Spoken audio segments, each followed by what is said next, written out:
निर्दोष छोरीमाथि गोली प्रहार भएको छ। एकिन गोली हो, मेटल गोली छ। त्यस्तो व्यक्तिलाई खबरदारी गरेर चाहिँ नि निगरानीमा ल्याएर चाहिँ दोषीमाथि कारबाही हुनुपर्छ।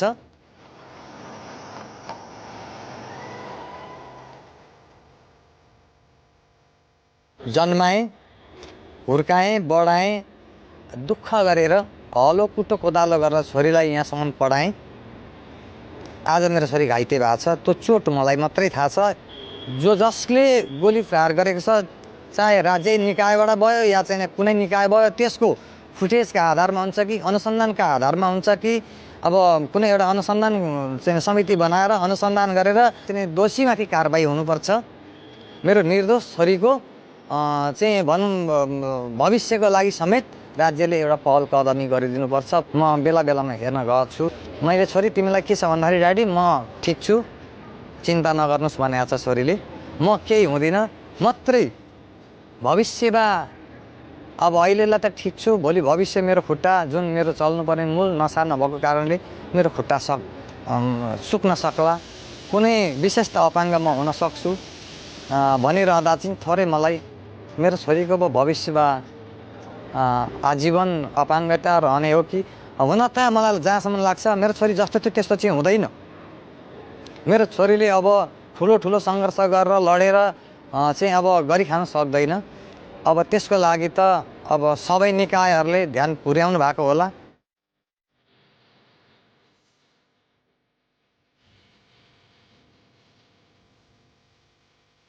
मेरो ज्यान त जोगियो ठिकै छ, भगवानले पनि जोगाइदिनु भयो।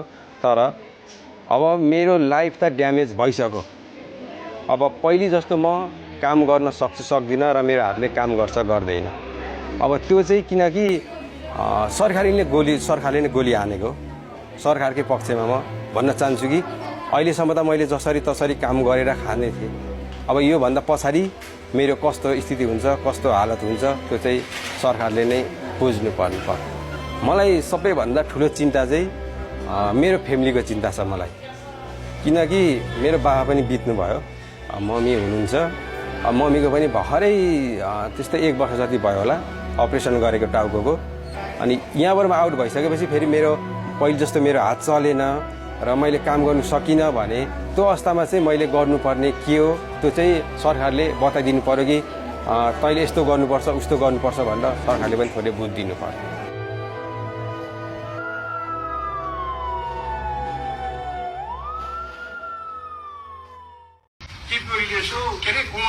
साडी सरकार गोरा पिडौला देखाउँदै पहिला जान पाम भनेपछि सामने कति नै भयो। कपाल फुलेर साउदी पढेका बुढी कामरेडहरू न एकचोटि राष्ट्रिय सभाको सदस्य हुन पाउँछन्, न केन्द्रीय कमिटी सदस्य हुन पाउँछन्। उनी राष्ट्रिय सभाको सदस्य पनि भए, अहिले केन्द्रीय कमिटी सदस्य पनि भए। अब यो यस्तो एउटा ठाउँमा पुगेको छ, यसरी यस्ता शब्दहरू प्रयोग गर्नुभएको छ कि यो माफ गर्न क्षम्य हुने खालको छैन। त्यस कारणले गर्दा मलाई चोट पुगेकै हुनाले र मलाई मात्र होइन समस्त दिदीबहिनीहरू, समस्त आमा दिदीबहिनीहरूको मान प्रतिष्ठामा चोट पुगेको हुनाले चाहिँ मैले मुद्दा दर्ता गर्दैछु। आमा दिदीबहिनीहरू एउटा लैङ्गिक हिंसाको कुरा भएको हुनाले, होइन यौनिक उत्पीडनको कुरा भएको हुनाले, यौनिकताको कुरा भएको हुनाले, महिला शोषणको कुरा भएको हुनाले नै यसलाई चाहिँ कानुनी प्रक्रियामा अगाडि बढ्ने मैले निर्णय गरेँ र अदालतले चाहिँ नि जे निर्णय दिन्छ सम्मानित अदालतले त्यसलाई चाहिँ मैले आत्मसात गर्नेछु। मुद्दा नै हुन् मास्टरहरू। मेरो छोरीलाई पनि भन्छु म त एउटा पार्टी नभएको कुन चाहिँ मास्टर हिँड्छ। हामीले देखेका छौँ नि चुनावको बेलामा बुढाबुढीलाई फगाएर आँखा नदेखे म हाल्छु है भनेर भित्र भोट हाल्ने यिनै मास्टर हुन्। थाहा छैन हामीलाई? थाहा छ। 1.5 वर्ष अघि शिक्षकहरू सडकमै आएका बेला प्रतिपक्षमा भएका ओलीलाई हुरहुर्ती माया पलाएर आएको थियो। सरकारलाई दबाएरै खबरदारी गर्दै भन्दै थिए शिक्षकहरूका माग सम्बोधन गर्नुहोस्, धम्क्याउने काम नगर्नुहोस्। शिक्षकहरू आन्दोलनमा छ, स्थानीय तहहरू धम्काउने कुरामा गइरहेका छन्। सरकार भन्ने बित्तिकै धम्काइहाल्नुपर्छ। गुरुहरूलाई धम्काउने होइन, गुरुहरू यत्तिकै देशभरिबाट आएर त्यहाँ सडकमा आन्दोलन गरिरहेका होइनन्, आवाज उठाइरहेका होइनन्। गुरुहरूका समस्या सुन्नुपर्छ, ती समस्यालाई सम्बोधन गर्नुपर्छ, ती समस्याहरू समाधान दिनुपर्छ, कति अहिले दिने, कति पछि दिने। यो थियो प्रतिपक्षमा हुँदा जे बोले पनि हुने एक आम जिन्दगी।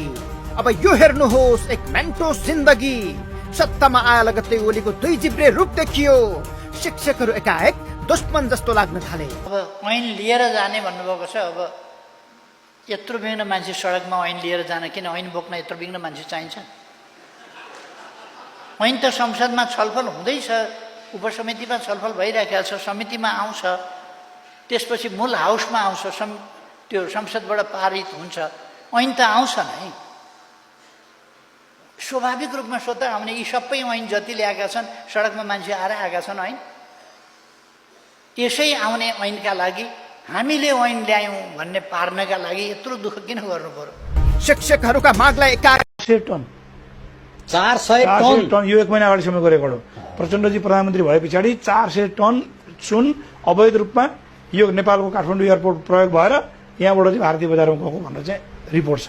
सपा नेपालकी नेत्री रेखा यादवले भूमि सम्बन्धी अध्यादेशको पक्षमा मतदान गर्न सरकारले सांसदहरूलाई 10 करोडसम्मको अफर गरेको खुलासा गरेकी छन्। अहिले सरकारले भूमि सम्बन्धी अध्यादेशको पक्षमा मतदान गर्न सांसदहरूलाई नै व्यक्ति हुन् जसलाई प्रतिपक्षमा हुन्जेल गुरुहरूको चौपट्टै माया लागेको थियो। यही कारण शिक्षकहरू झुटो हुँदैनन् भनेर तत्कालीन समयमा सरकारमाथि दबाब बढाएका उनको सत्तामा पुगेपछि बोली फेरिएको छ। स्थानीय तहहरू धम्काउने कुरामा गइरहेका छन्। सरकार भन्ने बित्तिकै धम्काइहाल्नुपर्छ।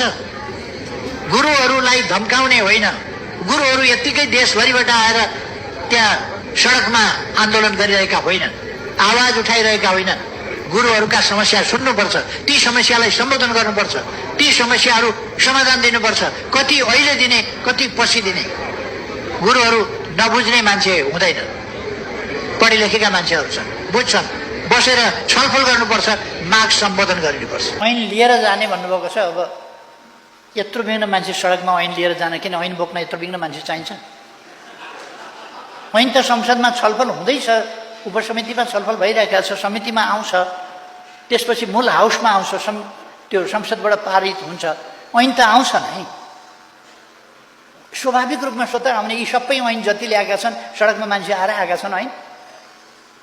यसै आउने ऐनका लागि हामीले ऐन ल्यायौँ भन्ने पार्नका लागि यत्रो दुःख किन गर्नु पर्यो?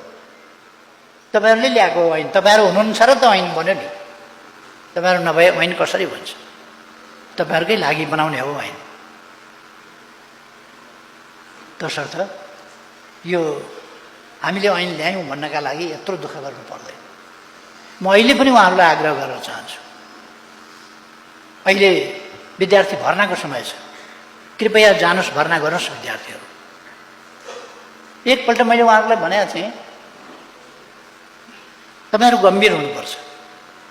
एसईईमा 52% विद्यार्थी फेल हुने भनेको त उनीहरूको त कलिलैमा उनीहरूको भविष्य माथि तरबार चलाइयो।